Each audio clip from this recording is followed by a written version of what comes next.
નમસ્કાર દર્શક મિત્રો, હું છું જિગ્નેશ મહેતા. ગ્રામી ન્યૂઝના ડિજિટલ પ્લેટફોર્મમાં આપનું સ્વાગત છે. એક નજર મુખ્ય સમાચાર. માનવ સેવા એ જ પ્રભુ સેવા આ મંત્રને માત્ર શબ્દમાં નહીં પણ છેલ્લા 15 વર્ષોથી કર્મમાં ઉતારી રહી છે બારડોલીની સત્યા સાઈ હોસ્પિટલ, જ્યાં જરૂરિયાતમંદો માટે વિના મૂલ્યે સેવાના દ્વાર 24 કલાક ખુલ્લા રહે છે. આજે જ્યારે દવા અને હોસ્પિટલ સામાન્ય માણસની પહોંચથી દૂર છે અને જો કોઈ માંદગી આવે તો જાણે માથે હાથ તૂટ્યો હોય તેવું લાગે, ત્યારે બારડોલીની સત્યસાઈ હોસ્પિટલ હજારો લોકો માટે આશાના કિરણ સાબિત થઈ રહી છે. આ હોસ્પિટલમાં જાતિ, ધર્મ, અમીર ગરીબના ભેદ વગર મફત ઇલાજ કરવામાં આવે છે. અહીં દવાની કે ફાઇલ ચાર્જ, ડૉક્ટરના કન્સલ્ટિંગ ચાર્જ એવું કશું જ હોતું નથી. અહીં માત્ર દર્દીએ આવવાનું હોય છે અને પોતાની સારવાર લેવાની હોય છે. સત્યસાઈ હોસ્પિટલમાં આંખના રોગ તેમજ દાંતના રોગના ઇલાજ કરવામાં આવે છે, જેમાં આંખના ઓપરેશન, લેન્સ, નવા દાંત બેસાડવા વગેરે તદ્દન મફત કરવામાં આવે છે. સાથે સાથે અહીં ફિઝિયોથેરાપી પણ કરવામાં આવે છે. દરરોજ બપોરે 2 થી 5ના સમયમાં અહીં ફિઝિશિયન ડૉક્ટર પણ વિઝિટમાં રહે છે. આ અદ્યતન સુવિધા ધરાવતી હોસ્પિટલમાં ટૂંક સમયમાં હૃદય રોગ સંબંધિત સારવારની સુવિધા પણ ઉપલબ્ધ થઈ રહી છે. મારું નામ કેયુર પટેલ છે અને હું અહીંયા ટ્રસ્ટી તરીકે સેવા આપું છું. અમારા શાંતુ કાકા જે છે એ અહીંયા પ્રમુખ તરીકે સેવા આપે છે. આ અમારા ઈશ્વર બાપા છે, એ બી અહીંયા સેવા આપે છે.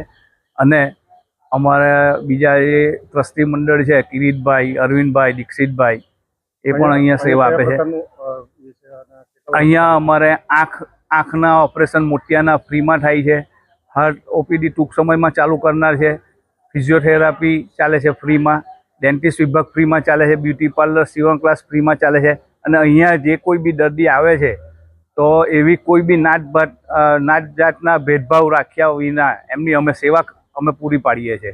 અને ઓપરેશન આંખના થયા બાદ અમે એમને અહીંયાથી સારી રીતે ભોજન જમાડીને, સાત્વિક ભોજન જમાડીને અમે અહીંયાથી મોકલીએ છીએ. અને આ અમારી જગ્યા નગરપાલિકા બારડોલીએ સેવા જોઈને અમને આ ફ્રીમાં આપેલી અને આ છેલ્લા 15 વર્ષથી કાર્યરત છે અમારી આ સંસ્થા.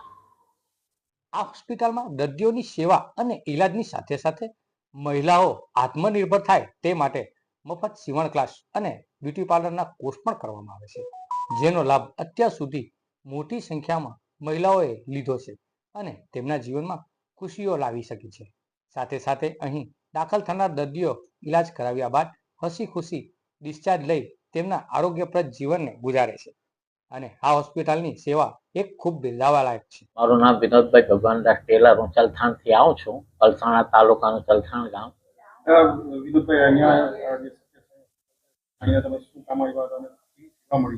મને આજે 2 મહિનાથી આ મોતિયાનું ઓપરેશન જરાક લાગ્યા કરતું હતું. આના પહેલા હું રોટરી ક્લબમાં બતાવવા ગયેલો, પણ રોટરી ક્લબ વાળાએ મને પેલો લેન્સના પૈસા બહુ બધા કીધા. મારી આર્થિક પરિસ્થિતિ સારી નથી ને હું વિકલાંગ છું, એટલે મને અહીંયા બારડોલી સત્યસાઈમાં ઓફર આવી એટલે હું અહીંયા આવીને મેં બતાવ્યું છે. મારું ઓપરેશન સારી રીતના થયું છે. અહીંયાનો સર્વિસ સ્ટાફ બહુ સરસ છે. અમને એટલો બધો આનંદ મળ્યો છે કે ન પૂછો વાત. અહીંયા અમે જે આટલું ઓપરેશન કર્યા પછી આરામ, સુવિધા, દવા બધું સારી રીતના સર્વિસ મળી છે. હવે અહીંયા પછી જમીને પણ અમને મોકલાવવાના છે. જે સેવા અહીંયા આપવામાં આવી છે તેનો ખર્ચો કેટલો થયો? મને કોઈ રૂપિયો નથી લાગ્યો, 1 રૂપિયો નથી થયો. આમ તો વિવિધ ટ્રસ્ટ મોટી હોસ્પિટલ ખોલે છે અને સેવાના નામે ખાનગી હોસ્પિટલ કરતાં પણ વધુ ચાર્જ લેતી હોય છે. તેવામાં બારડોલીની આ સત્યસાઈ હોસ્પિટલને કારણે આજે છેવાડાનો માનવીને પણ વિના મૂલ્યે શ્રેષ્ઠ સારવાર મળી રહી છે, જે ઉદાહરણરૂપ છે.